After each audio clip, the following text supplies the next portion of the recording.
So hopefully we get an AR headset, or maybe iPhone decides to flip one of their screens and let it fold like the stinking Androids do.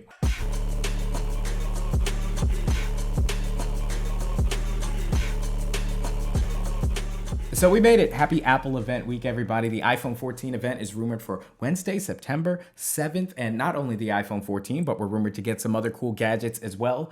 Speaking of gadgets, there is one Android device that I just can't get off of my mind right now. It's the only thing that I really want, and I need Apple to change this very quickly. And that's hard to say as an Apple fanboy. Plus, Rene Ritchie, one of my favorite YouTubers, has been making some suspicious tweets that have me thinking, is he about to leave tech YouTube for good? All that, as well as my favorite tech videos of the week and what's going on in the tech world, we're going to get into today at the Granted Geek Show. I had to get out of the talking head YouTube videos. It was so creatively crushing. I wanted to spread out a little bit.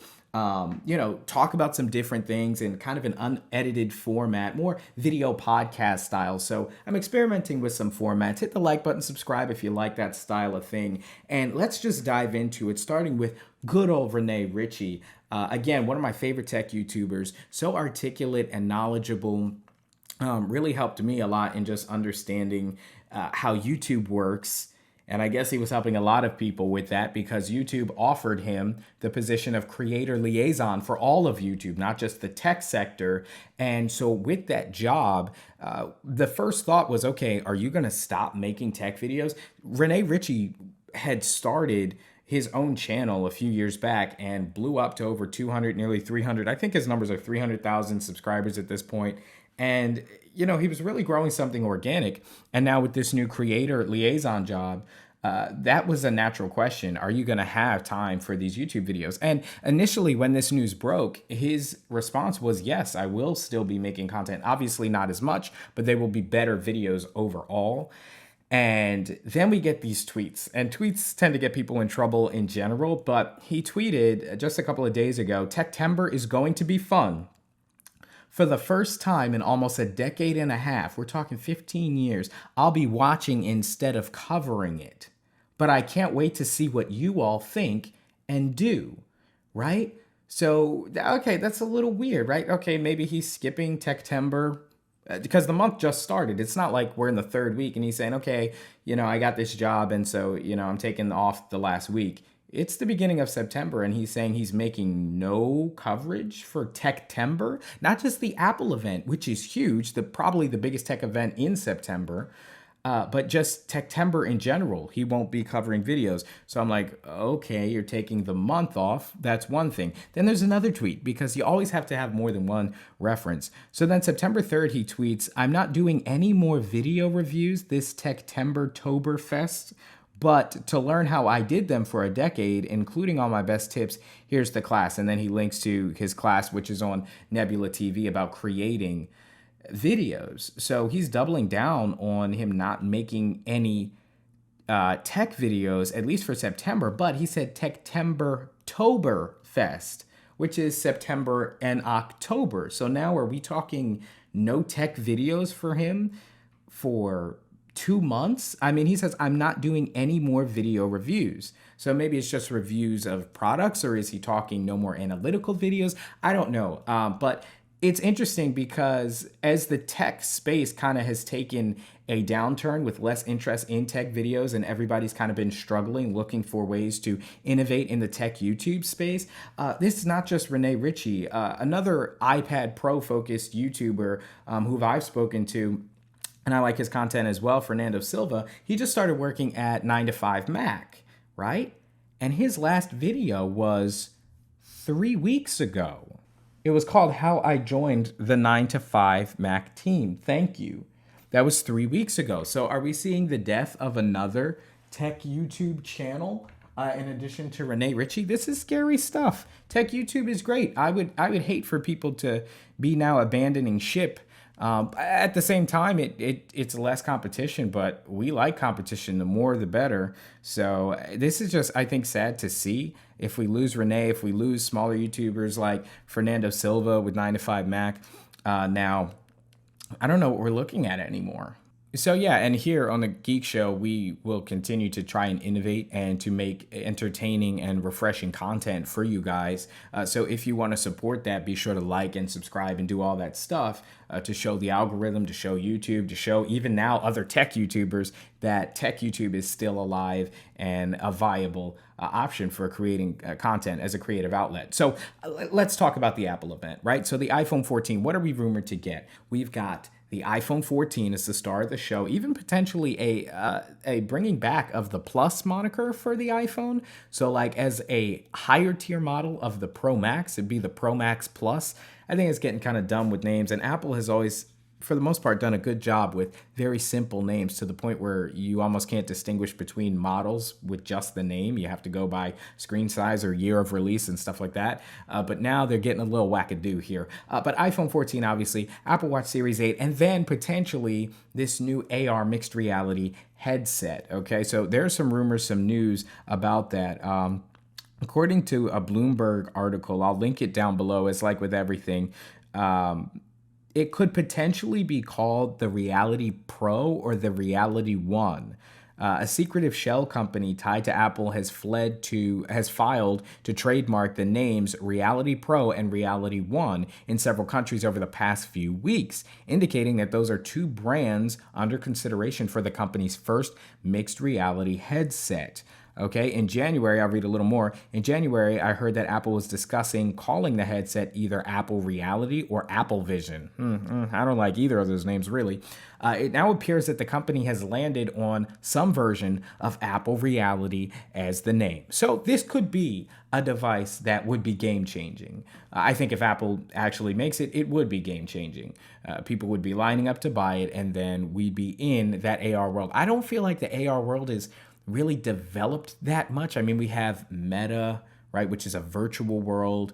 AR is mixed, so you're seeing the real world, but you just have digital assets layered on top of it, and you can like with tracking with like a one of the tracking sensors, what do they call it? Infrared sensors that they have like on the iPhone and stuff. They can use a dot projector to understand the space around it, and then you could like put what would be the equivalent of a like 75-inch TV on a wall somewhere, and it will know where that is, and you can turn your head away from it and then turn back and see it. It's really cool stuff. And I think that if something like this were to come to the masses at this point, it would make a lot of devices irrelevant, including the iPhone. I mean, we are talking the death of the iPhone at that point, because why have a little device that is tied to this one screen that you have to hold in your hand to use when you could just have the equivalent of an iPhone screen constantly in your upper right hand or wherever on the screen.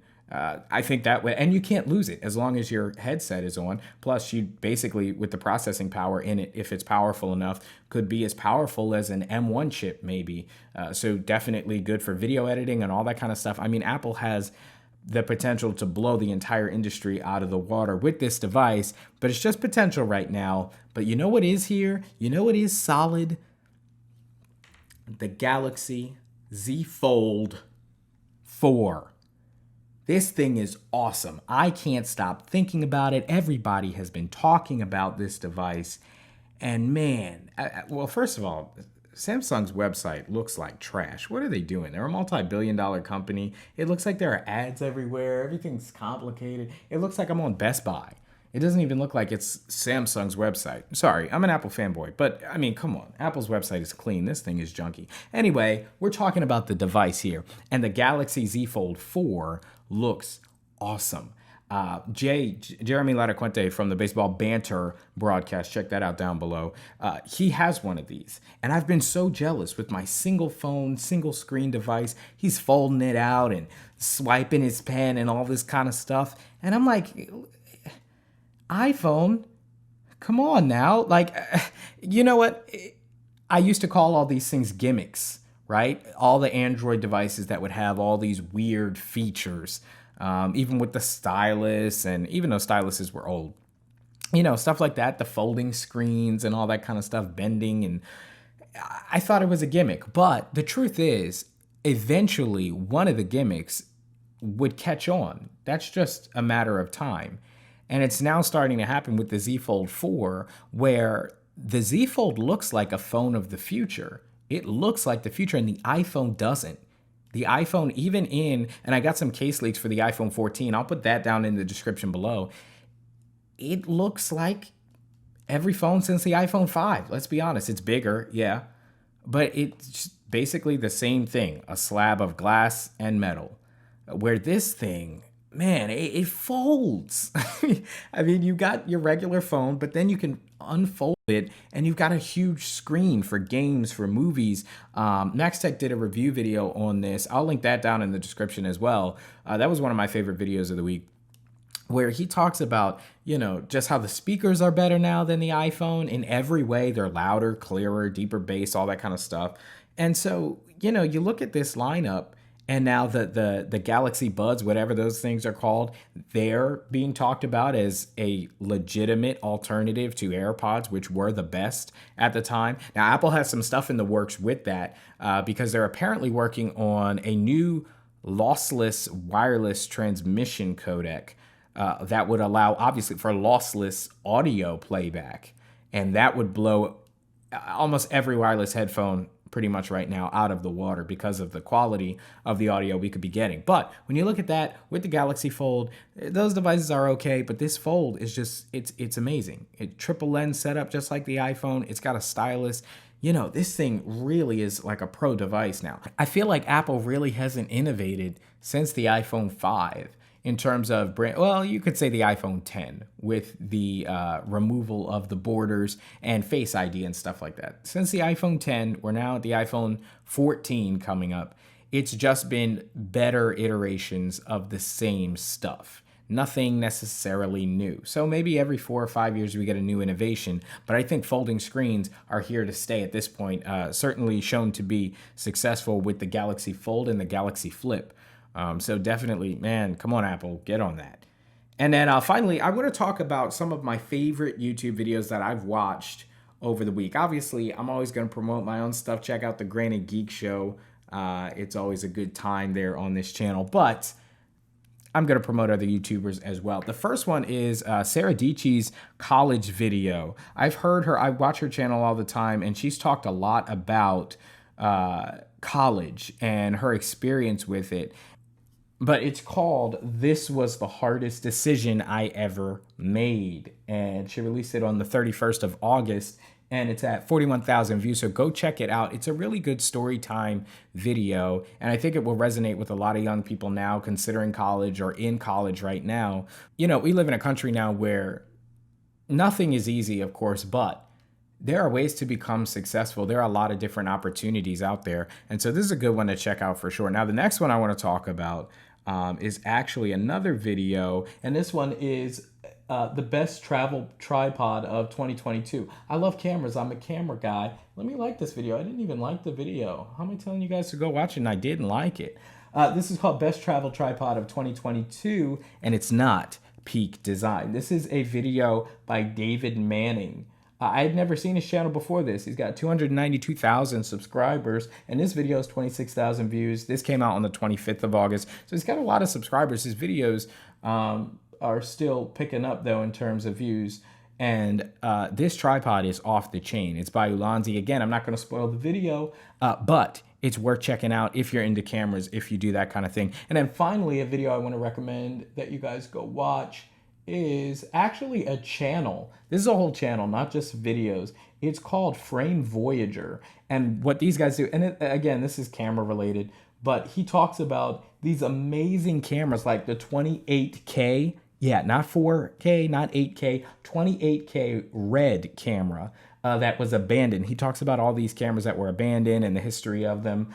A 40K resolution Lytros camera, all this kind of cool stuff. I haven't watched those last two videos, but this channel is definitely worth checking out. I had never seen them before, maybe a month ago. 21.6 thousand subscribers, so definitely go check them out. And guys, always keep it locked here to the Granted Geek Show. If you like this new format, podcast style, it's a little bit longer, but it gives you something to listen to. Obviously, you can watch it, so, spice it up a little bit. That was so corny.